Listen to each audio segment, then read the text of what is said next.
Baik, bismillahirrahmanirrahim. Assalamualaikum warahmatullahi wabarakatuh. Di sini saya akan menjelaskan tentang telaah teoritis dan praktis serta analisis tafsir Tarbawi tentang fitrah manusia. Sebelumnya, di sini saya akan memperkenalkan diri. Perkenalkan, nama saya Silmi Khairunisa dengan nomor pokok mahasiswa 2406212211 dari Prodi PAIA semester 3 dengan mata kuliah Ilmu Pendidikan Islam 2. Di sini saya akan menjelaskan beberapa penjelasan tentang diantaranya yaitu yang pertama definisi fitrah, yang kedua definisi manusia, yang ketiga definisi tafsir Tarbawi, yang keempat macam-macam fitrah manusia serta struktur-struktur manusia. Di sini saya akan menjelaskan yang pertama yaitu definisi fitrah. Secara bahasa, fitrah artinya menjadikan. Fitrah mengandung arti yang mula-mula diciptakan Allah, keadaan yang mula-mula, yang asal atau yang awal. Kata fitrah terambil dari akar kata yaitu al-fath, yang memiliki arti belahan.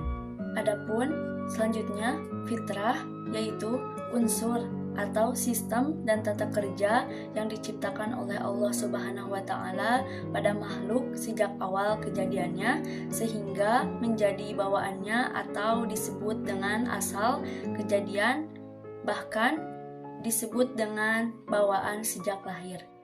Adapun yang kedua definisi manusia.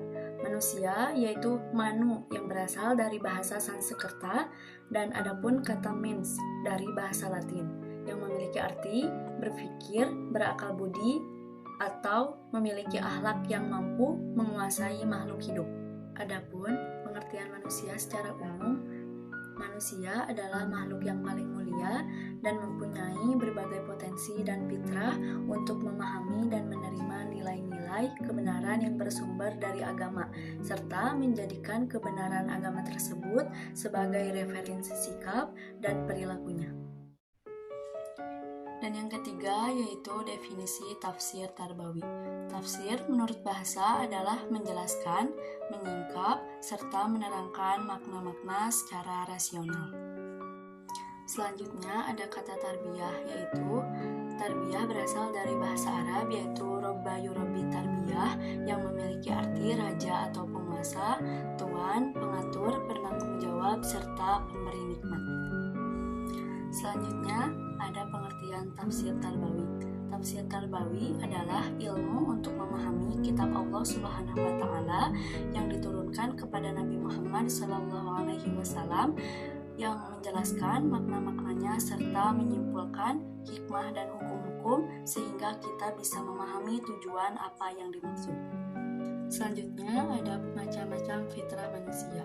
Macam-macam fitrah manusia menurut Ibnu At-Taimiyah, yang pertama yaitu daya intelektual atau sering disebut dengan kuat al-aql.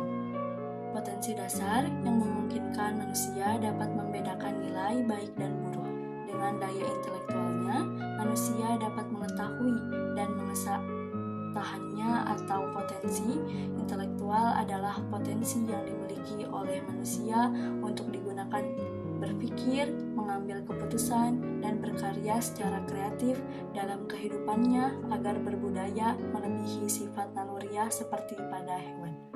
Macam-macam fitrah manusia yang kedua yaitu daya ofensif atau sering disebut dengan kuat asyahwat, yaitu potensi dasar yang dimiliki oleh manusia yang mampu menginduksi objek-objek yang menyenangkan bermanfaat bagi kehidupannya, baik secara jasmaniah maupun rohaniah, secara serasi dan seimbang. Yang ketiga yaitu daya defensif atau sering disebut dengan kuat al-ghadab, yaitu potensi dasar yang dapat menghindarkan manusia dari perbuatan yang membahayakan dirinya.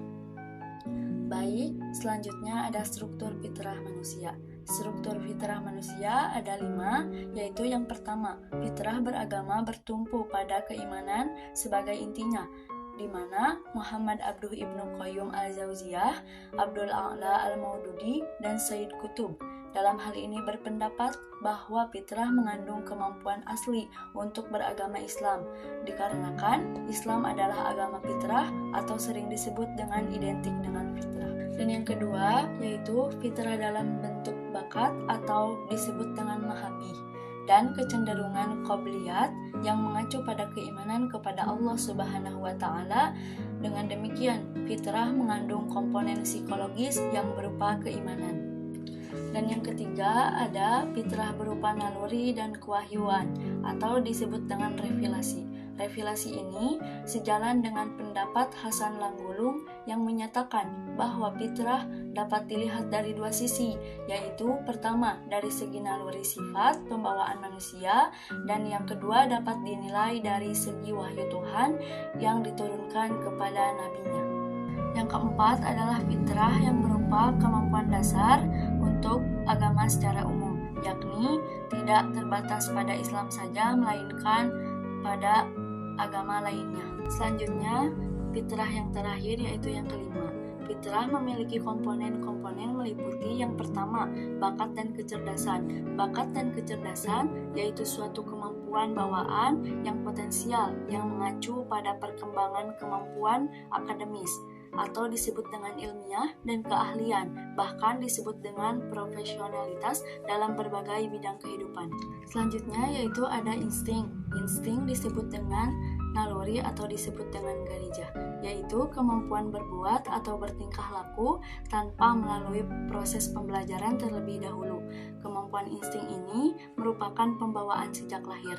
Adapun jenis-jenis tingkah laku yang digolongkan ke dalam insting, yaitu yang pertama, melarikan diri, menolak, ingin tahu, melawan, merendahkan diri, menonjolkan diri, serta menarik perhatian orang lain. Adapun ayat Al-Quran yang membahas tentang fitrah manusia yaitu Quran Surat Ar-Rum ayat 30. Ayat di atas memiliki arti yaitu, maka hadapkanlah wajahmu dan lurus kepada agama Islam sesuai fitrah dari Allah yang telah menciptakan manusia menurut fitrah itu. Tidak ada perubahan pada ciptaan Allah Subhanahu wa Ta'ala tersebut. Itulah agama yang lurus, tetapi kebanyakan manusia tidak mengetahuinya. Adapun isi kandungan Quran Surat Ar-Rum di atas yaitu bahwa setiap manusia dilahirkan bukan dalam keadaan kosong, tetapi setiap manusia dilahirkan dalam kondisi memiliki fitrah. Fitrahnya yaitu adalah fitrah beragama yang lurus. Mungkin dicukupkan sekian materi yang dapat saya sampaikan. Mohon maaf bila ada kesalahan. Wassalamualaikum warahmatullahi wabarakatuh.